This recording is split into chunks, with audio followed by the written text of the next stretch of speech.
Today on the Solar Podcast, two-in-portrait Nextracker Gemini. We're going to take a deep dive into a project in Northern Illinois with a mechanical contractor called Sunshine Solar. My guest today is Emilie O'Leary, the CEO of Sunshine Solar. Welcome to the Solar Podcast, Emilie. Thank you, Tim. Thank you for having me. Finally got this interview going. We were on site this summer, and I really was hoping to bring this content to our viewers sooner, but alas, here we are. Happy New Year. Thank you. Happy And New Year to you too. it is now January 2021, and I'm excited to take a look at this project. It's called the Marengo Solar Project in far northern Illinois. You know, Nextracker is very well known for their Horizon one-in-portrait single-axis tracker, and they have now rolled out a two-in-portrait tracker, which is the project that we're going to talk about today, called the Gemini. And but before we do that, Emilie, share with us a little bit about your background and how you got into the renewable industries. Sure. I got into the renewable industry because I saw a growing demand for solar in Georgia and realized that there wasn't a lot of companies that were doing what we were doing as far as building the systems. And so from there, I was like, we need to start a business that specifically focuses on the mechanical installation.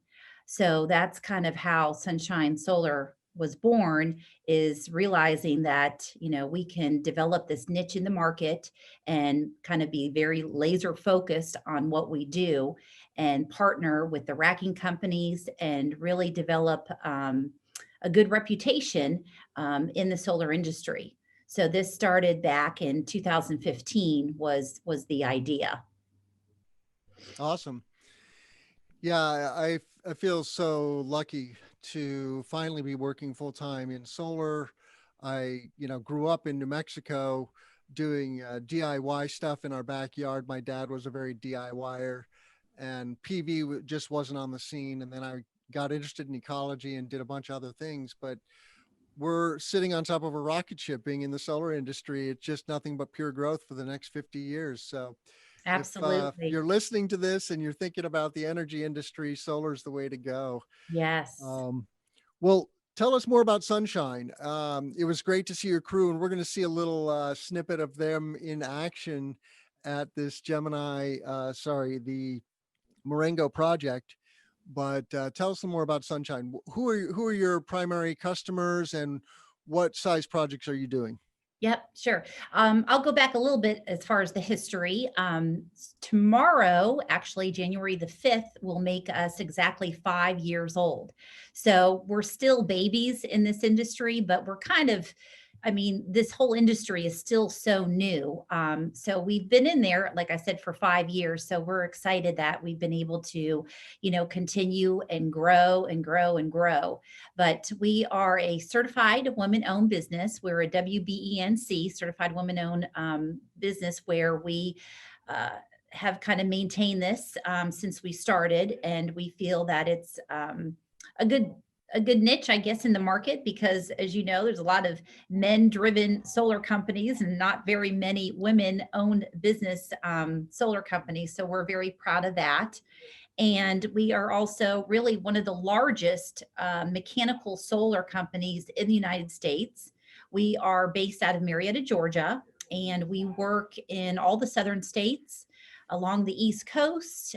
We go up to the Midwest, and really we go where the work is, but that area, kind of the East Coast, is where we focus our projects on. And typically, Tim, our scope of work when it comes to the mechanical part is we will come out, we will do surveying, we will drive the piles, we do the racking, and we do the modules. And the specific areas we focus on is the carports, rooftops, and solar fields. Awesome. Yeah.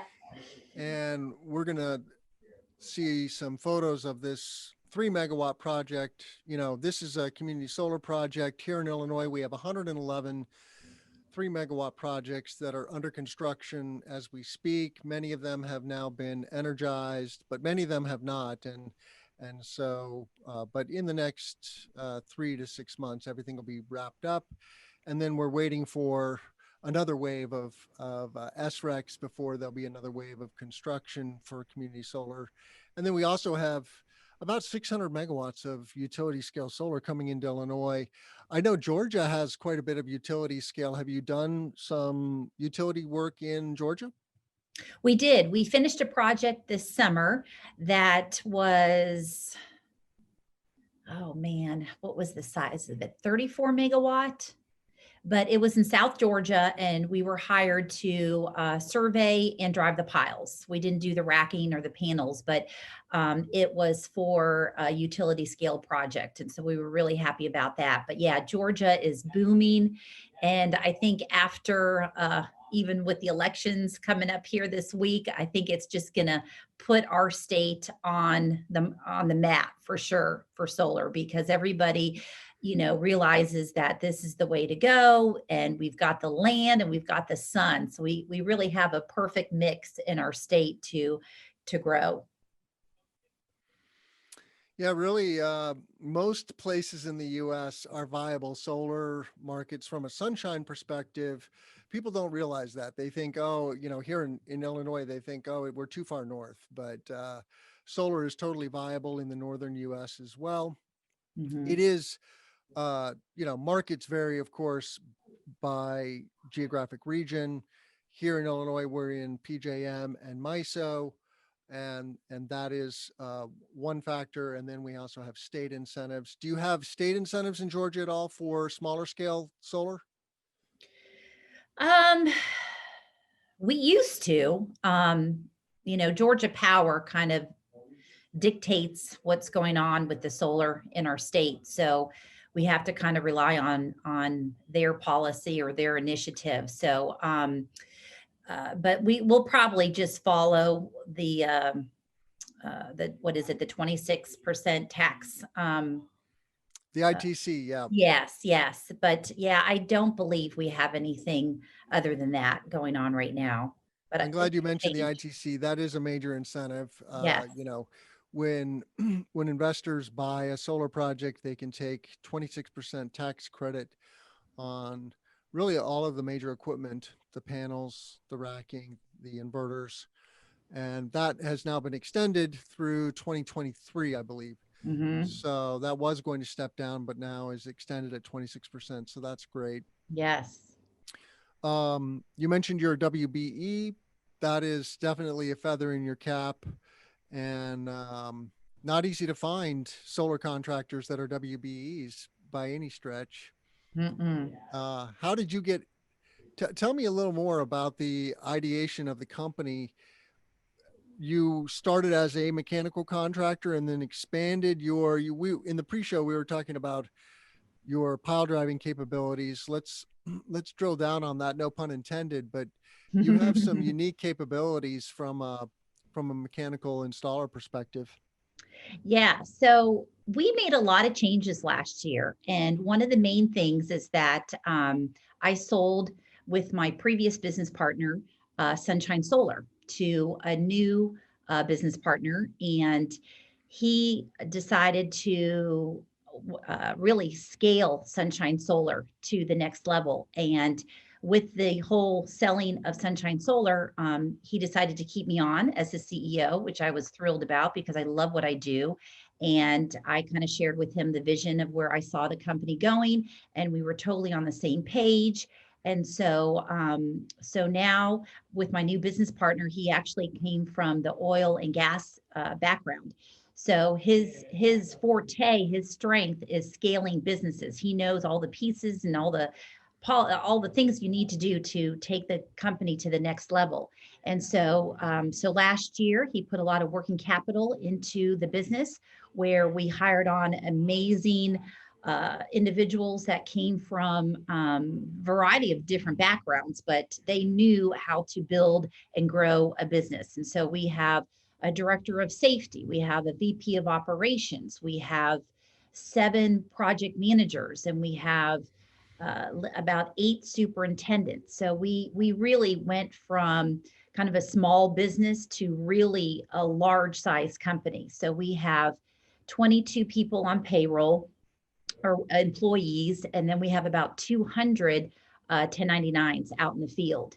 And so, in order for us to grow, my business partner, Steve Newby, acquired a company called TerraPost. They're a company out of New Jersey. David Sharrow, who has an amazing reputation in this industry doing utility scale projects. So we acquired his business, and now with that gave us the ability to have 14 pile machines. We have 4 PD10 Vermeer and 10 Geiks.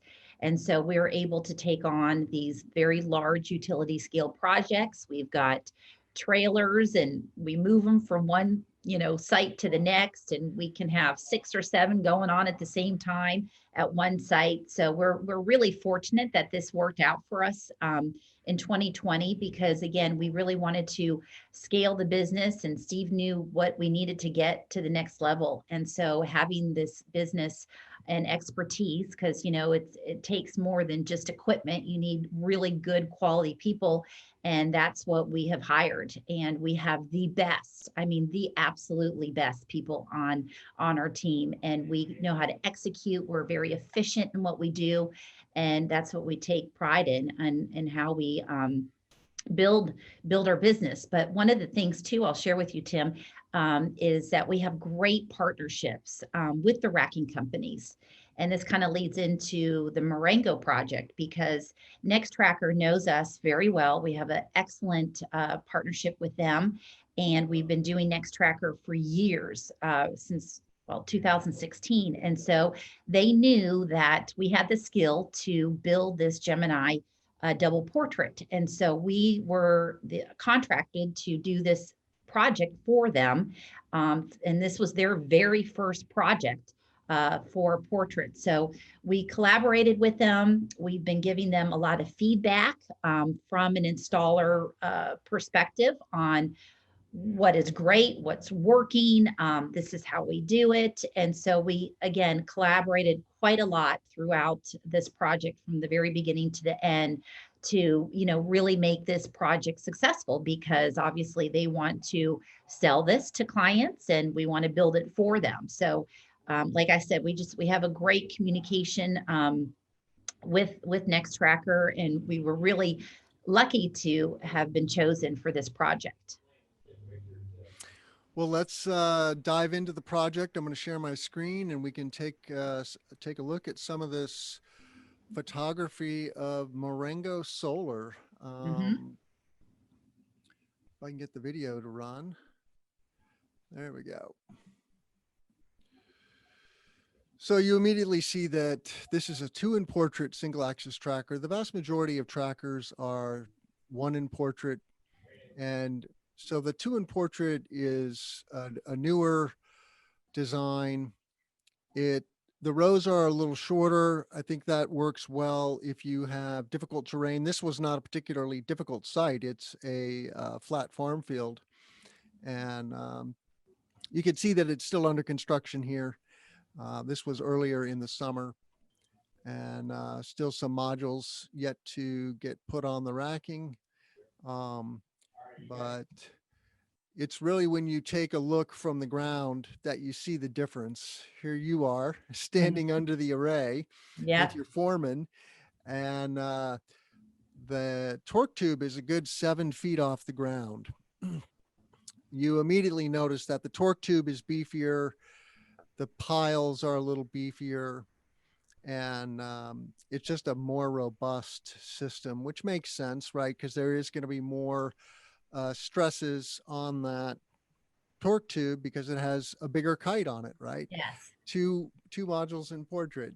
Yep. And That's exactly true, Tim. The steel quality that Nextracker, I guess you could say, invested into this system is by far the best that I have seen out there. It's solid, it's sturdy, it will last for, I think the warranty is 25 years, but this is incredible system for all weather conditions.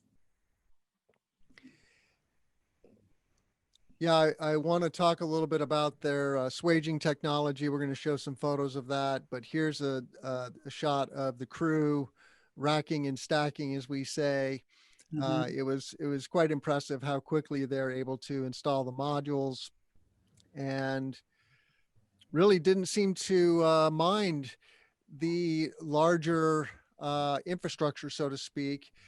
They tip the array one way, do a row, and then tip it the other way, right? Exactly. For the Yep. second module. And Yep. And that I would say would be the only, I guess, extra time that you need when it comes to building the system is to be able to allow that system to rotate, which takes about 8 minutes to do. So, in the whole scheme of things, it's not a lot of time, but you definitely have to factor that in when you're installing this type of system. yeah, I'm sure those logistics really work themselves out after you get used to and develop a routine. Um, so let's talk a little more about working with Nextracker. I was very curious to learn that they use a special technology for attaching uh, components of the racking, as well as attaching the modules to the racking, called swaging. Hmm. And I'm going to share my screen again and show that. I call it a gun. I don't know if it has a technical name, but um, Well, so Nextracker is the only system that I'm aware of that has specialty tools called Huck tools that you have to use to put together. So what you're looking at is one of their specialty tools that gets shipped from their California office, and there's so much that you need to complete it. To complete the size of a system. So they're very easy to use. We actually had a woman, and I'm not saying that because she's a woman, but she went down the whole line installing this using that tool, and it was a way to make sure that it was done correctly and quickly. So as an installer, we always like to have tools or equipment that can make our job easier, and these Huck tools really really did that for us. here they are swaging the modules to the racking. It's almost like a rivet style connection. And when I was talking to Bill Elwell at Nextracker, he said that they've never had a swage fail in all the millions of modules they've installed around the world. So it is very robust and a unique way of making a mechanical attachment. Yeah, it's definitely a line item that a lot of clients, when they start looking into purchasing Nextracker, that they see that, oh, here's a whole nother extra expense that you have to have in order to build it. But I think they realize that it's worth it because you're going to get a very good quality product once you're done. Yeah, that is one of the unknowns, of course, with trackers is, what is the uptime? Of course, you're getting about 10 to 15% more energy out of the array on a square foot basis or a kW basis because it is tracking the sun, which is wonderful. Means you can, you know, shrink the footprint of the array theoretically. And then it's just a question of how well that's going to hold up here in Illinois, where we have very harsh winters and very hot, humid summers. And so we're off to the races. Hmm. What else? What else can you tell us about Nextracker in general? What do you like? What would you change, if anything, about Nextracker's approach to racking?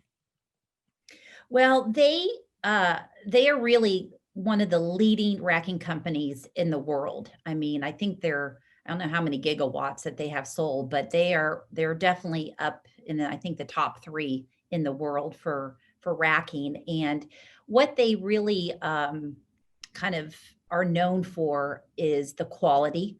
And I think by far they do have the best quality product. And you really get what you pay for. And our guys who can probably do this in their sleep really love putting it together. It makes sense. We don't have to figure it out. We definitely go by the installation manual, but it makes sense. And when you have a product that makes sense to put it together, it's going to go in quickly, it's going to function quickly, and it's going to last for as long as possible, I'm sure, with their warranty. But I really like working with the company overall because they're good in communication. When you have a company as big as they are, they will answer the phone if you have questions.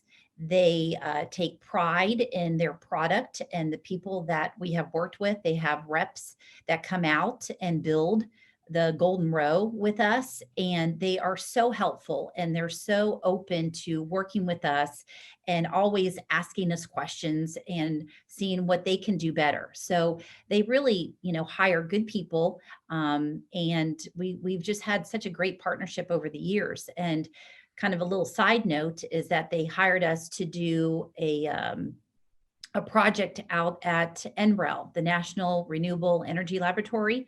And they were actually our client. They hired us to build the system for wind capacity. They needed to test for wind capacity. So not only are they, selling their product, they're really investing resources into their product to make sure that it's going to last, that they're testing, their systems. They're always trying to improve it.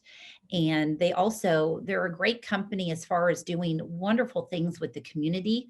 I see a lot of charity and different things that they do. So overall, I can't say enough good things about Nextracker, and just really enjoy our partnership with them. And we see that, long term, we will continue working with them and, helping them build great systems out there. Because that's really, at the end of the day, we want their clients, whether it's EPC, the owner, the developer, we want them to look back and be like, wow, that's a really good looking job. It's done well, and we're proud of it. So, you have to have a good racking system and a good installer to make all those things work together. For sure. You mentioned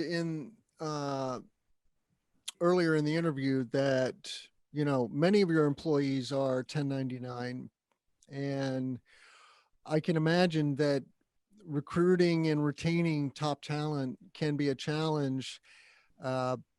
These crews of yours are roving far and wide. If you're working in Georgia and Illinois and New Jersey, the crews must be on the road a fair amount of the time. Tell us a little bit about how you manage those employees and what do you find works for you?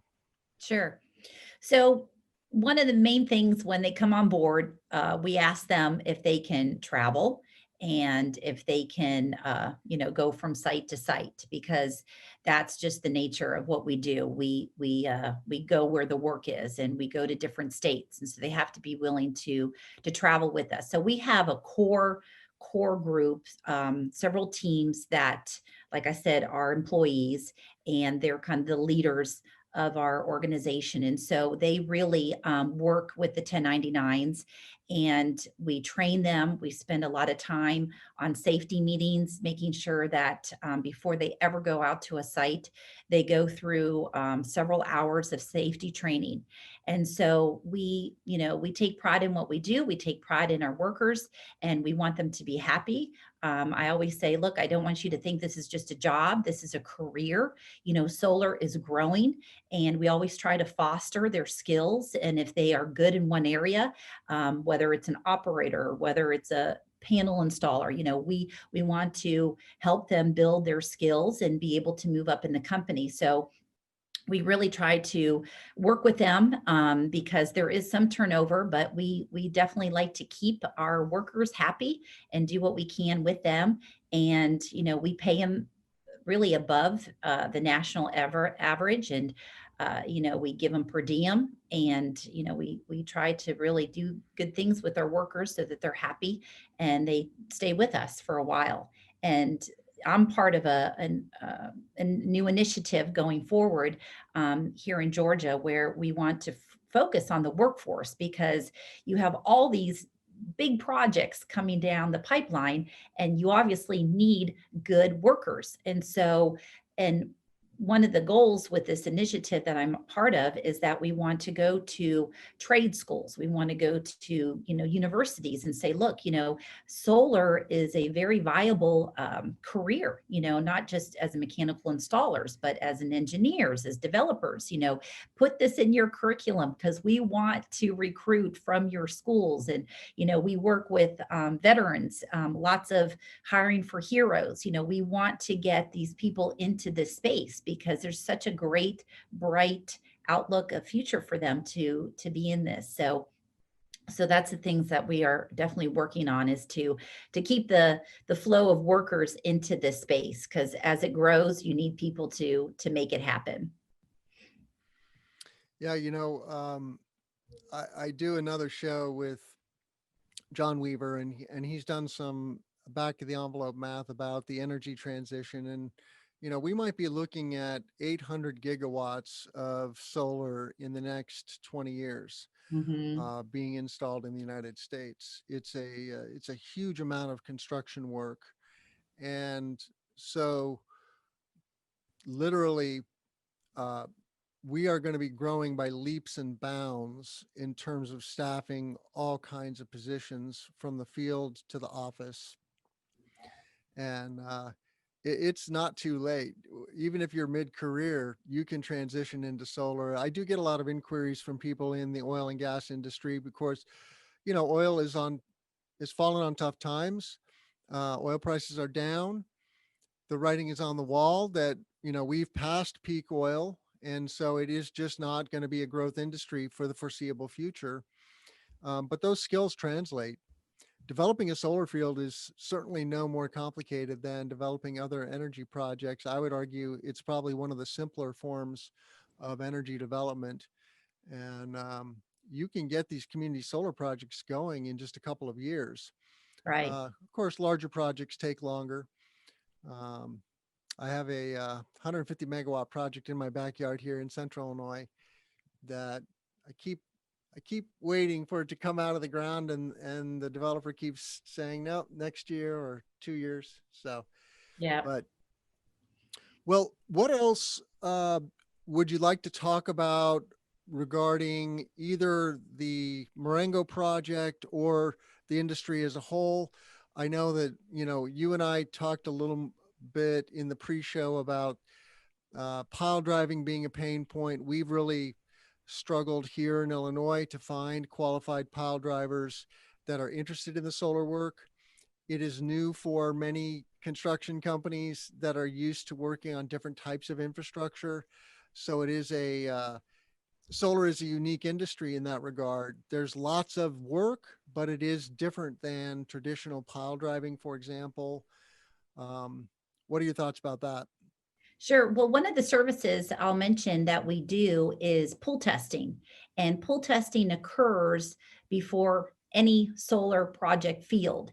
And so we team up with geotech firms, and they are hired by the developers to go out and test the soils and see the terrain and see if it's a viable space to build a solar field. So that is one area that I, can see growing enormously with the geotech firms that are now getting into solar, which probably they hadn't done before. But a lot of these companies now are being asked to go out and do soil testing and do so what they do, because they don't have the equipment, they hire us to come out and do the pool testing.